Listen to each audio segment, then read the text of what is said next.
नमस्कार दोस्तों, स्वागत है आप सभी का आपके अपने चैनल स्टडी फॉर विन में। और आज के इस वीडियो में हम बात करने वाले हैं शिक्षण कौशल के भाग 2 के बारे में। जैसा कि शिक्षण कौशल का जो पहला भाग था उसमें हमने डिस्कस किया था शिक्षण कौशल क्या है, शिक्षण कौशल की परिभाषाएं क्या क्या हैं, शिक्षण के लिए शिक्षण कौशल की आवश्यकता क्या है। इन 3 चीज़ों को हमने पार्ट 1 में कवर किया था। अगर वो वीडियो आपने ना देखी हो तो इसी वीडियो के डिस्क्रिप्शन में उस वीडियो का लिंक दिया हुआ है, आप वहाँ से इसका फर्स्ट पार्ट देख सकते हैं। क्योंकि वीडियो काफ़ी लंबा हो रहा था इसलिए मैंने ये बोला था कि हम सेकंड पार्ट में शिक्षण कौशल की विशेषताओं और शिक्षण कौशल के प्रकारों को कवर करेंगे। तो उसी क्रम में मैं आज इसका सेकंड पार्ट लेकर आपके सामने आई हूँ। चलिए शुरू करते हैं हम आज का अपना डिस्कशन शिक्षण कौशल की विशेषताओं से। इससे पहले मैं आपको एक बात बताना चाहूँगी कि अगर आप हमारे नोट्स लेना चाहते हो तो हमारा नंबर है 9496369356। इस नंबर पर कांटेक्ट करके आप नोट्स लेने की प्रक्रिया को जान सकते हैं। शिक्षण कौशल क्या है, शिक्षण कौशल की परिभाषाएं और शिक्षण के लिए शिक्षण कौशल, ये हम पार्ट 1 में पढ़ चुके हैं और इस पर डिस्कशन भी कर चुके हैं। आज हम बात करने वाले हैं शिक्षण कौशल की विशेषताओं के बारे में कि आखिर शिक्षण कौशल की विशेषताएं क्या क्या हैं। तो शिक्षण कौशल के प्रशिक्षण से शिक्षक के व्यवहार में परिवर्तन आता है। सबसे बड़ी विशेषता तो इसकी यही है। दूसरी विशेषता इसकी है कि शिक्षण कौशल कक्षा में शिक्षण की परिस्थितियों को उत्पन्न करता है। यानी अगर आपके पास शिक्षण कौशल होगा, आपको पता होगा कि किस तरीके से पढ़ाना है, तो आप अपनी कक्षा में एक एनवायरनमेंट क्रिएट कर पाएंगे जिससे आपको पढ़ाने में आसानी होगी। जो शिक्षण कौशल है शिक्षण उद्देश्यों की प्राप्ति में सहायक होते हैं, साथ ही साथ ये आपके शिक्षण को प्रभावी यानी इफ़ेक्टिव भी बनाते हैं। अगर आप बिना शिक्षण कौशलों के पढ़ाएंगे तो आपकी जो पढ़ाई है वो उतनी इफ़ेक्टिव नहीं होगी, लेकिन अगर आप शिक्षण कौशलों का यूज़ करेंगे तो आपकी पढ़ाई जो है, आपकी पढ़ाने की जो शैली है वो और भी ज़्यादा इफ़ेक्टिव हो जाएगी। भारत देश में अध्यापन कुशलताओं पे जो कार्य चल रहा है वो 1972 से चल रहा है। ठीक, 1972 से आरंभ हुआ, कुछ प्रशिक्षण महाविद्यालय भी बनाए गए और 1975 में कुछ कुशलता सूची भी तैयार की गई जो इस प्रकार है। मैं आपको बताऊंगी अध्यापन के उद्देश्य लिखने की कुशलता कि आखिर जो पढ़ाया जा रहा है उसका एम क्या है। तो सबसे पहली बात आई एम की, तो अध्यापन के उद्देश्य लिखने की कुशलता, किसी पाठ की प्रस्तावना बनाने की कुशलता कि आखिर जैसे आप लेसन प्लान बनाते होंगे तो आपने देखा होगा कि वहाँ पर प्रस्तावना की बात आती है, तो उसकी कुशलता, प्रश्नों में प्रवाह लाने की कुशलता, उत्खनन करने की कुशलता यानी कि जो आपने खोजपूर्ण प्रश्न कौशल पढ़ा होगा उसकी कुशलता, व्याख्या करने की कुशलता कि अगर आप जो भी चैप्टर पढ़ा रहे हैं उसको आप अच्छे से एक्सप्लेन कर सकें ताकि बच्चे समझ सकें, उद्दीपन में विविधता लाने की कुशलता, मौन संप्रेषण की कुशलता, कहीं कहीं पर मौन भी बहुत काम आता है तो मौन संप्रेषण की कुशलता, उसके बाद पुनर्बलन की कुशलता क्योंकि पुनर्बलन आपका सकारात्मक और नकारात्मक दोनों तरीके का होता है, तो पुनर्बलन की भी कुशलता आपके अंदर होनी चाहिए, एक शिक्षक के अंदर होनी चाहिए कि कब किस समय किस प्रकार के पुनर्बलन का प्रयोग किया जाना है। छात्रों का प्रतिभाग बढ़ाने की कुशलता यानी कि ऐसा ना हो कि जो आपकी क्लास है वो किसी भी तरीके से एक्टिव ना हो, सिर्फ आप आए, आपने बोला, समझाया, पढ़ाया और आप चले गए क्लास से। आपको ये मतलब नहीं है कि आप बच्चे ने कितना सीखा, क्या किया, ऐसा नहीं होना चाहिए। बच्चे भी आपकी पढ़ाई में प्रतिभाग करें, ये बहुत ज़्यादा ज़रूरी है। तो छात्रों के प्रतिभाग करने की कुशलता, प्रतिभाग को बढ़ाने की कुशलता, श्याम पट्ट के उपयोग की कुशलता। बहुत सारे टीचर होते हैं, आते हैं क्लास में बिना किसी ब्लैक बोर्ड का यूज़ करे, पूरा उनका 40 मिनट का जो पीरियड होता है या 60 मिनट का पीरियड होता है वो पूरा लेकर चले जाते हैं और ब्लैक बोर्ड पर एक अक्षर, एक शब्द भी नहीं लिखते। तो ये चीज़ नहीं होनी चाहिए आपके क्लासरूम में। अगर ब्लैक बोर्ड बनाया गया है तो उसका यूज़ आपको करना है, इसीलिए वो क्लासरूम में लगाया गया है। तो श्याम पट्ट के उपयोग की कुशलता और पाठ के समापन की कुशलता। ऐसा नहीं होना चाहिए कि आपने पाठ बीच में ही बोलते बोलते समाप्त कर दिया और आप क्लास से निकल गए, नहीं। जब आप क्लास समाप्त कर रहे हों, अपना पाठ समाप्त कर रहे हों, तो ऐसा लगना चाहिए कि हाँ पाठ समाप्त होने वाला है। तो उससे क्या होता है, चीज़ों को समझने में बालकों को आसानी होती है। ठीक, तो ये सारी चीज़ें एक तरीके से निकल कर सामने आई।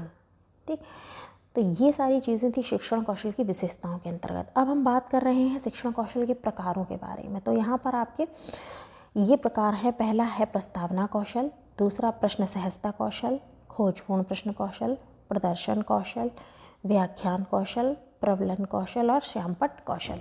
ये आपके कौशल हैं। अब हम इनको बारी बारी से एक्सप्लेन करेंगे और आप लोग समझेंगे। ठीक, पहला आपका आ रहा है प्रस्तावना कौशल। देखिए, प्रस्तावना कौशल का संबंध क्या होता है, पाठ को स्टार्ट करने से होता है, पाठ को प्रारंभ करने से होता है। कि आप किसी भी पाठ को प्रारंभ करने जा रहे हो तो एक आप प्रस्तावना बनाते हो, एक आप भूमिका बनाते हो, वही चीज़ होती है। इस तरीके से सपोज़ करिए कि जैसे कि आपको कभी अपने पापा से कोई बात मनवानी हो, मम्मी से कोई बात मनवानी हो, तो आप क्या करते हो, बड़े आराम से जाके पास में बैठते हो, एक भूमिका टाइप की बनाते हो। फिर ऐसा है ना मम्मी कि आज बहुत ठंड है तो ऐसे खाना बनाने का मन नहीं कर रहा है, तो ऐसा नहीं हो सकता कि हम लोग बाहर जाके पार्टी कर लें, है ना। तो आपने क्या किया, एक प्रस्तावना बनाई। ये नहीं कि आप सीधे चले गए मम्मी चलो चल के बाहर पार्टी कर लेते हैं, नहीं। तो इसी तरीके से कोई पाठ यदि शिक्षक शुरू करना चाहता है तो उसकी प्रस्तावना उसको बनानी चाहिए और उसके बाद अपने टॉपिक पर पहुंचना चाहिए। तो इस कौशल से संबंधित सूक्ष्म पाठ तैयार करने के लिए हमें क्या, पूर्व ज्ञान, संबंध श्रृंखलाबद्धता, एक सहायक सामग्री का हमें ध्यान रखना होता है। यानी कि प्रस्तावना कौशल में क्या होता है कि हमें ये ध्यान रखना होता है कि बच्चे को किस चीज़ का पहले से ज्ञान है, उससे संबंधित हम उससे प्रश्न पूछते हैं और उन प्रश्नों को पूछते हुए उसको ज्ञान को परखते हुए हम उसको लाते हैं अपने पाठ के टॉपिक की तरफ। ठीक, प्रस्तावना कौशल में जो प्रस्तावना है उसमें हमें ये ध्यान देना है कि जो आपकी प्रस्तावना है वो बहुत लंबी ना हो, बहुत छोटी ना हो। यानी ऐसा ना हो कि आप प्रस्तावना के ही प्रश्न पूछते रहे और आपका पूरा घंटा निकल गया, नहीं। और ऐसा भी ना हो आपने एक क्वेश्चन पूछा और प्रस्तावना हो गई, नहीं, ऐसा भी नहीं। तो ना बहुत लंबी हो ना बहुत छोटी हो, लगभग 5 मिनट का समय आपके प्रस्तावना में होना चाहिए, बस, इससे ज़्यादा नहीं। ठीक, तो अगर आप प्रस्तावना बनाते हैं तो उससे क्या हो जाता है कि बच्चा आपके पढ़ने में रुचि लेता है, समझता है बातों को। जो अध्यापक है वो छात्रों से प्रश्न कह सकता है, कहानी कह सकता है, कोई उदाहरण दे सकता है, कोई निर्देश दे सकता है, पाठ का सार निकाल सकता है। ये सारी चीज़ें करके इन सब का सहारा लेके वो अपने पाठ का जो टॉपिक है वो निकाल सकता है, प्रस्तावना जो है वो बना सकता है। ठीक, इसके लिए 3 प्रकार के प्रश्नों का आप यूज़ कर सकते हो। पहला जैसे होता है आपका प्रत्यास्मरण प्रश्न। ठीक, प्रत्यास्मरण यानी जिसका जवाब बालक पहले से जानता हो या ये इसके पूर्व ज्ञान पर आधारित होते हैं। ठीक, तो इनसे आप पूछ सकते हो। दूसरा आपका होता है निबंधात्मक प्रश्न। शिक्षक पूछता है और जवाब देता है, यानी एक्सप्लेन करता है उसको। निबंधात्मक प्रश्न जो जिनके उत्तर बड़े होते हैं, और आज्ञा पालन प्रश्न यानी जिनका जवाब सिर्फ यस और नो में दिया जाए, हाँ या ना वाले। इस तरीके के 3 प्रश्नों का सहारा लेकर प्रस्तावना को निकाला जा सकता है। ठीक, उसके बाद हम बात करते हैं दूसरे कौशल की, जो कि है प्रश्न सहजता कौशल। ठीक, कक्षा शिक्षण में प्रश्न पूछने की प्रक्रिया का बहुत बड़ा महत्व होता है, ये बात आपको याद रखनी है। प्रश्न के माध्यम से जो टीचर होता है वो बच्चे को अधिक चिंतनशील बना सकता है, उस बच्चे के ज्ञान का, बोध का, रुचि, अभिवृत्ति, इन सब का पता लगा सकता है। यानी प्रश्न और शिक्षक दोनों की भाषा पर हमें ध्यान देना है कि दोनों की भाषा कैसी होनी चाहिए, सरल होनी चाहिए। ठीक, और ये प्रश्न भी आपके 3 प्रकार के होते हैं। पहला जैसे प्रस्तावना प्रश्न जो सबसे पहले पूछे जाते हैं, उसके बाद शिक्षणात्मक प्रश्न जो शिक्षण के बीच में पूछे जाते हैं, उसके बाद परीक्षणात्मक प्रश्न जो परीक्षण के समय पूछे जाते हैं। ठीक, तो अध्यापक को प्रश्न पूछते समय ये ध्यान रखना चाहिए कि उसे थोड़ा सा धैर्य और सहानुभूति रखनी है। ऐसा नहीं कि आपने प्रश्न पूछा, कोई जवाब नहीं दे पाया, आप एकदम से गुस्साने लगे, सारे बच्चों को मारने लगे, नहीं, इस तरीके का व्यवहार बिल्कुल क्लास में नहीं करना है। ठीक, विषय वस्तु व्याकरण की दृष्टि से जो शुद्ध प्रश्न है वही बच्चों से हमें पूछने चाहिए, और ध्यान रखना चाहिए कि प्रश्नों की जो भाषा है वो सरल हो। बहुत ज़्यादा कठिन या क्लिष्ट क्वेश्चंस आप पूछेंगे तो बच्चे नहीं बता पाएंगे। उसके बाद नेक्स्ट बात आती है आपकी खोजपूर्ण प्रश्न कौशल की।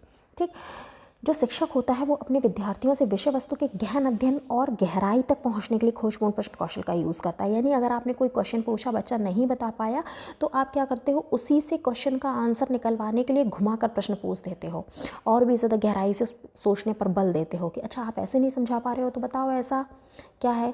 जैसे अगर आपने कोई एक क्वेश्चन पूछा कि जो ताजमहल है वो कहाँ है, किस शहर में बना हुआ है उत्तर प्रदेश के। अब अगर बच्चा नहीं बता पा रहा है तो वहाँ पर आपको खोजबीन प्रश्न कौशल का यूज़ करना होगा। आप इसका यूज़ इस तरीके से कर सकते हैं, आप पूछ सकते हैं, यदि आपको पता है कि बच्चा अगर आगरा घूमने कभी गया था या उसका कोई रिलेटिव आगरा में रहता है, तो वो पूछ सकता है कि क्यों राजू, तुम्हारी मामी कहाँ पर रहती हैं? तो वो बताएगा कि मेरी मामी आगरा में रहती हैं। या आपके पापा कहाँ पर काम करते हैं? मेरे पापा आगरा में काम करते हैं। इस तरीके से यदि कोई आगरा से संबंधित प्रश्न निकल कर सामने आता है तो वो बता सकता है। तब वहाँ आप कह सकते हैं कि हाँ, तो ताजमहल कहाँ पर बना है? आगरा में। इस तरीके से आप उससे प्रश्न का जो उत्तर है वो निकलवा सकते हैं। ये एक तरीके से एक खोज विधि होती है, एक नवीन जानकारी की कल्पना करने के लिए इस तरीके के प्रश्न जो हैं वो बच्चे को प्रेरित करते हैं। खोजपूर्ण प्रश्न पूछने से फ़ायदा क्या होता है कि जो विद्यार्थी हैं उनका जो ज्ञान है, उनकी जो नॉलेज है, जो उनको पता है, जो उनके दिमाग में कहीं ना कहीं है, उसको ही यूज़ में लाना होता है। ठीक, अगर वो क्वेश्चन का आंसर देने में असमर्थता प्रकट कर रहे हैं, असहज महसूस कर रहे हैं, उस समय आपको ये टेक्निक यूज़ करनी है। ध्यान देने वाली बात यह है कि छात्रों का ध्यान केंद्रित करने वाला प्रश्न होना चाहिए। ऐसा प्रश्न होना चाहिए जिससे आगे की कोई सूचना मिले। अर्थ उसका इस तरीके का होना चाहिए कि बच्चा उसकी खोज कर सके, बातों को किसी अन्य दिशा में मोड़ा जा सके। यानी आपके प्रश्न पूछने से, आप जो प्रश्न पूछ रहे हैं उससे उसको उत्तर की ओर मोड़ा जा सके, और गलत उत्तर देने पर प्रश्नों के माध्यम से धीरे धीरे सही उत्तर की ओर आप उसको ले जा सकें। ये सारी चीज़ें आपको इसमें विशेष तौर से याद रखनी है। उसके बाद नेक्स्ट आपका आता है प्रदर्शन कौशल, यानी कि प्रदर्शन करना है, यानी कि मौखिक रूप से पूरी प्रक्रिया तो नहीं चलाई जा सकती। तो कभी कभी क्या होता है कि जैसे चित्र हो गया, कोई चार्ट हो गया, कोई मॉडल हो गया, कोई आर्ट हो गई, वो सारा दिखा के, यानी कुछ भी प्रदर्शित करके आप किसी भी चीज़ के मुख्य गुणों को दिखा सकते हो। इसमें बच्चों की सहभागिता, विषय वस्तु से संबद्धता, प्रदर्शन एकदम स्पष्ट, उपयुक्त गति का।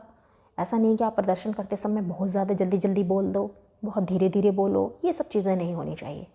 प्रदर्शन बहुत रोचक होना चाहिए और छात्रों के स्तर के अनुकूल होना चाहिए। बहुत हाई फाई भी नहीं होना चाहिए कि आप मॉडल तो बहुत हाई फाई बना लाए लेकिन बच्चों को कुछ समझ में ही नहीं आ रहा, वो चीज़ भी नहीं होनी चाहिए।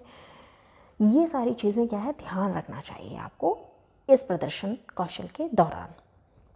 उसके बाद व्याख्यान कौशल। हम सभी जानते हैं कि जो जितने भी बड़ी क्लासेस होती हैं वहाँ पर हम लेक्चर मेथड का यूज़ करते हैं किसी भी गद्य, पद्य, कविता आदि का भाव प्रकट करने के लिए, उसके अर्थ को बताने के लिए, अपने विचारों को बताने के लिए, सिद्धांतों को बताने के लिए, इन सारी चीज़ों के लिए हम व्याख्यान कौशल का यूज़ करते हैं। ये वर्णनात्मक, व्याख्यात्मक, तर्कात्मक हर तरीके का होता है, इसमें सारी चीज़ें इंक्लूडेड होती हैं। और व्याख्यान में हमें इम्पॉर्टेंट बात ये होती है कि भाषा सरल होनी चाहिए, निष्कर्षात्मक होनी चाहिए, और जो भी ये व्याख्यान दे रहा है उसकी आवाज़ स्पष्ट होनी चाहिए। क्योंकि अगर लेक्चर मेथड में क्या होता है कि धारा प्रवाह अगर बोलने का सही ना हो और शब्दों में स्पष्टता ना हो तो लेक्चर बहुत ही ज़्यादा बोरिंग और बहुत ही ज़्यादा उबाऊ लगता है ना, और समझ से परे हो जाता है। तो इसमें ज़रूरी है कि आवाज़ बहुत स्पष्ट हो, शब्द एकदम क्लियर हो, दृश्य श्रव्य सामग्री का यूज़ किया गया हो, और जो गति है वो एक लेवल पर होनी चाहिए, ना बहुत ज़्यादा ना बहुत कम। ये चीज़ें इसमें हमें याद रखनी होती हैं।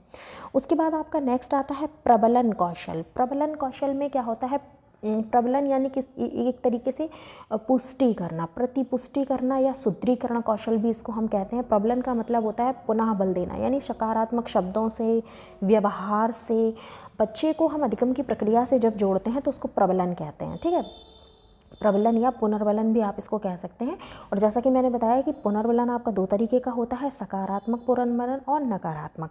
तो सकारात्मक में क्या होता है कि वो घटना जो किसी उद्दीपन को वैसी ही परिस्थितियों में दोबारा अनुक्रिया करने के लिए प्रेरित करे तो सकारात्मक होगा, और जब क्रिया के न होने की संभावना को बढ़ाए तो वो नकारात्मक पुनर्बलन हो जाएगा।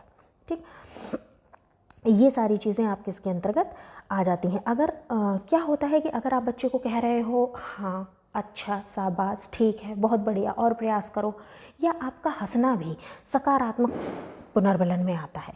लेकिन उसी जगह जब आप बच्चे को डांट देते हो या आप चेहरे पे अजीब तरीके के भाव लाते हो, गुस्से के भाव लाते हो, गलत, नहीं ये ठीक नहीं है, रुको, ऐसे नहीं, मूर्ख, बेवकूफ़, पागल, इस तरीके के शब्द अगर आप यूज़ कर देते हो तो ये सारे क्या है, ये सब शाब्दिक नकारात्मक पुनर्बलन में आ जाते हैं। ठीक, तो इस तरीके के पुनर्बलन हमें नहीं देने हैं। किसी भी अध्यापक को इस तरीके के पुनर्बलन का उपयोग करने से बचना चाहिए। ये पुनर्बलन नहीं देने चाहिए।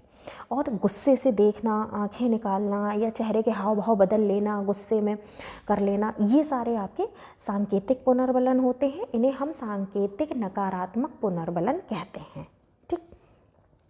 और लास्ट आपका आता है श्यामपट्ट कौशल। इससे आप बहुत अच्छे से परिचित होंगे। यानी कि सीधा सीधा है ब्लैक बोर्ड का यूज़ करना। आपको क्लास में आना है, ब्लैक बोर्ड का यूज़ करना है।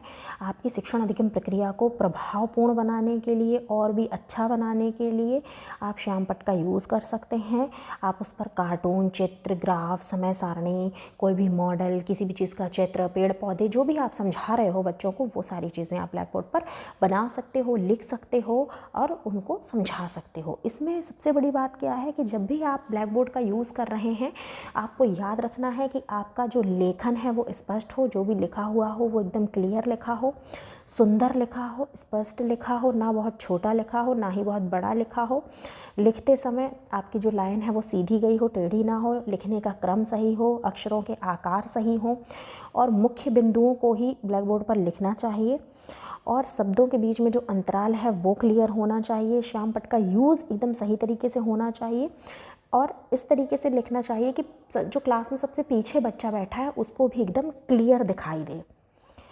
साथ ही साथ हमें ये भी ध्यान रखना है कि हमें ब्लैक बोर्ड के एकदम सामने खड़े नहीं हो जाना है, क्योंकि फिर पीछे बैठे बच्चों को दिखाई नहीं देगा। तो हमें अपने खड़े होने की पोजीशन का भी याद रखना है। अगर आप लोगों ने श्यामपट्ट कौशल पढ़ा होगा, मैंने खुद भी इस पे वीडियो बनाए हैं जो आपके शिक्षण कौशल हैं, उसमें मैंने एक वीडियो पहले से ऑलरेडी अपलोड किया हुआ है, तो मैंने उसमें भी बताया। और अगर आप लोगों ने भी इसको डीपली पढ़ा होगा तो आपको ज़रूर पता होगा कि एक टीचर के ब्लैक बोर्ड पे खड़े होने का क्या एंगल होना चाहिए, यानी कितने डिग्री पे टीचर को ब्लैक बोर्ड पे खड़े होकर स्टूडेंट्स को पढ़ाना चाहिए। अगर आपको पता है तो आपको कॉमेंट सेक्शन में जाकर इस बात का जवाब देना है कि एक टीचर को कितने डिग्री पर खड़े होकर, कितने अंश का कोण बनाते हुए श्यामपट्ट से खड़े होकर बच्चों को पढ़ाना चाहिए। ठीक है, ये आपको कमेंट सेक्शन में जाकर बताना है। 30, 45, 60 या 90 आपको बताना है इसका सही उत्तर। देखते हैं कितने लोग देते हैं इसका सही जवाब। जो सबसे सही जवाब देगा उसका नाम अगले वीडियो में दिखाया जाएगा। तो ये सारी चीज़ें क्या है हमें याद रखनी होती हैं। और एक सबसे बड़ी बात होती है जो टीचर्स अक्सर भूल जाते हैं, जब भी कक्षा की समाप्ति हो तो श्यामपट्ट जो आपका होता है, जो आपका ब्लैक बोर्ड होता है, उसे हमेशा आपको क्लीन करके ही क्लास से जाना चाहिए। क्या करते हैं टीचर्स, आते हैं, पढ़ाते हैं और ऐसे ही सारा लिखा हुआ छोड़कर चले जाते हैं। तो ये एक बहुत बड़ी बात होती है कि जब भी आप क्लास से जाएँ, आप अपनी क्लास ख़त्म करके जैसे ही बाहर जाएँ, आपने जो कुछ भी लिखा हुआ है ब्लैक बोर्ड पर उसको आप इरेज करके ही हमेशा क्लास से बाहर जाएं। ये बहुत इम्पॉर्टेंट चीज़ है। ये श्यामपट्ट कौशल के अंतर्गत ही आता है, जैसे 95% टीचर्स हैं वो ध्यान नहीं देते हैं। ठीक है, तो आपको उन टीचर्स में शामिल नहीं होना है, आपको एक अच्छा टीचर बनना है। तो दोस्तों ये थे आपके श्यामपट्ट कौशल। फ़िलहाल आपका जो ये टॉपिक था शिक्षण कौशल का, ये पूरी तरीके से कंप्लीट हो चुका है। आपके सुपर टेट के एग्ज़ाम के लिए बहुत ही इम्पॉर्टेंट वीडियो था और बहुत ही इम्पॉर्टेंट टॉपिक था। मैंने अपनी तरफ से पूरी कोशिश की आपको हर चीज़ समझाने की। अगर फिर भी आपको कहीं कोई प्रश्न आपके दिमाग में आ रहा हो तो कमेंट सेक्शन में आप जाकर ज़रूर वहाँ पर अपना प्रश्न पूछ सकते हैं। नोट्स के लिए मैं नंबर आपको एक बार फिर से दोहरा देती हूँ, 9496369356। इस नंबर पर कांटेक्ट करके आप नोट्स लेने की प्रक्रिया को जान सकते हैं। वीडियो पसंद आया हो तो प्लीज़ वीडियो को लाइक और शेयर ज़रूर कर दीजिएगा। चैनल पर पहली बार आए हैं तो प्लीज़ चैनल को सब्सक्राइब करके बेल आइकन प्रेस कर लीजिए ताकि वीडियोज़ के नोटिफिकेशंस आपको टाइम टू टाइम मिलते रहें। फिलहाल के लिए इस वीडियो में इतना ही, मिलती हूँ अपने अगले वीडियो में, तब तक के लिए नमस्कार।